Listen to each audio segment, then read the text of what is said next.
పప్పుకు ఇప్పుడు నేనైతే 1.5 గ్లాస్ పప్పు తీసుకున్నాను. ఈ గ్లాస్తో 1.5 కందిపప్పు తీసుకొని కడిగి కుక్కర్లో వేసుకోవాలి. ఇప్పుడు టమోటాలు, పచ్చిమిర్చి కడుక్కొని ఇందులో వేసుకుందాం. పచ్చిమిర్చి కడుక్కొని మనం ఇందులో వేసుకుందాం తుంచుకొని. మీరు ఎంత కారం కంటే అన్ని పచ్చిమిర్చి వేసుకోండి. నేను కొన్ని ఎక్కువ వేస్తున్నాను, ఎందుకంటే గోంగూర వేస్తున్నాం కదా, కొంచెం కారం ఉంటేనే బాగుంటుందండి.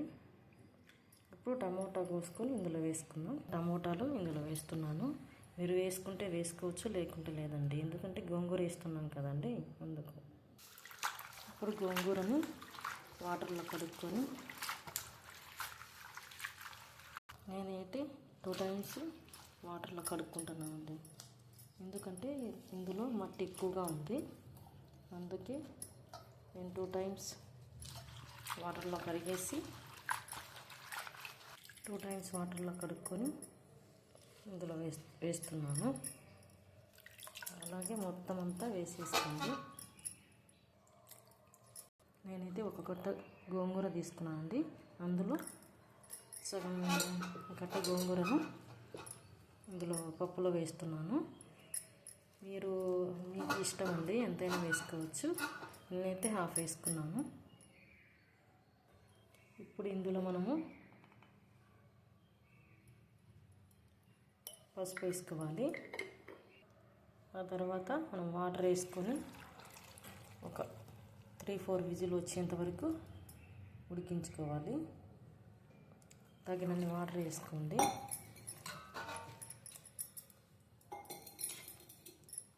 వాటర్ వేసుకొని ఇప్పుడు మూత పెట్టేసుకోండి. 3-4 విజిల్స్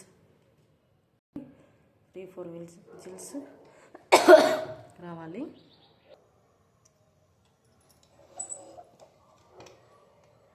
ఈ విజిల్స్ వచ్చేలోగా మనము తాలింపుకు ఆనియన్ కట్ చేసుకున్నామండి.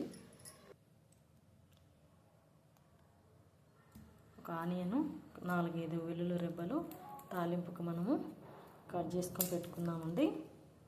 ఇలా ఆనియన్స్ని కట్ చేసుకొని, ఉల్లిపాయలను మనం ఇలా పప్పు కొత్త తీసుకొని ఇట్లా ఒకసారి కొట్టుకోండి.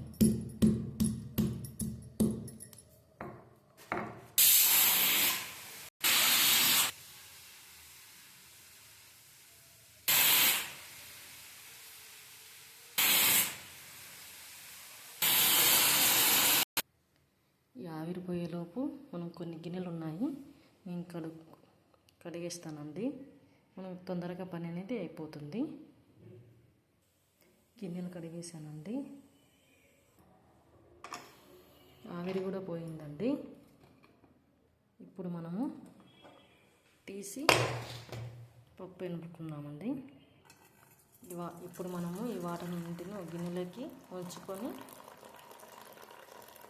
పప్పునంతటిని ఎనుపుకోవాలండి. నీళ్ళు వంచకుండా మనం ఇట్లాగే ఎనుపామంటే ఇది మెత్తగా ఉండదండి పప్పు అనేది. అందుకు మనం నీళ్ళు పక్కకు ఉంచుకొని మళ్ళీ పప్పు అనేది ఎనుపుకోవాలి. సాల్ట్ వేసుకొని మనము పప్పును ఎనుపుకుందాము.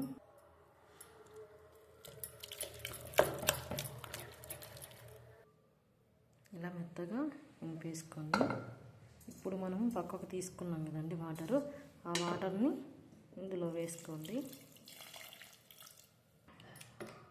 ఆ వాటర్ని ఇందులో వేసుకొని పప్పునంతా కలబెట్టుకోండి. ఇప్పుడు మనం తాలింపు పెట్టుకుందామండి.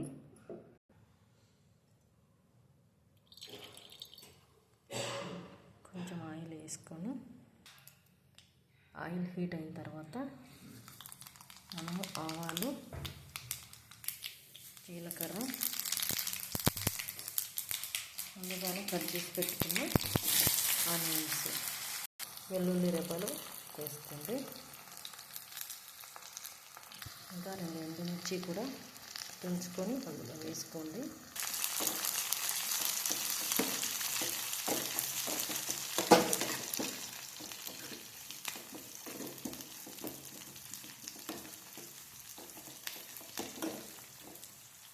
కరివేపాకు లేదండి, అందుకే వేయట్లేదు.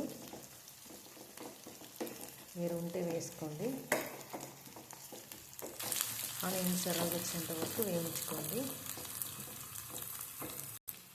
ఇప్పుడు ఈ తాలింపును పప్పులో వేసుకుందామండి. తాలింపునంతా ఇందులో వేసుకొని పప్పునంతా కలబెట్టుకోవాలి.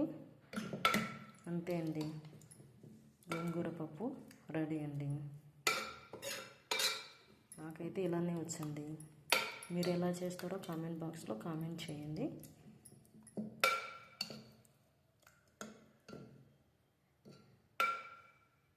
Thank you for watching.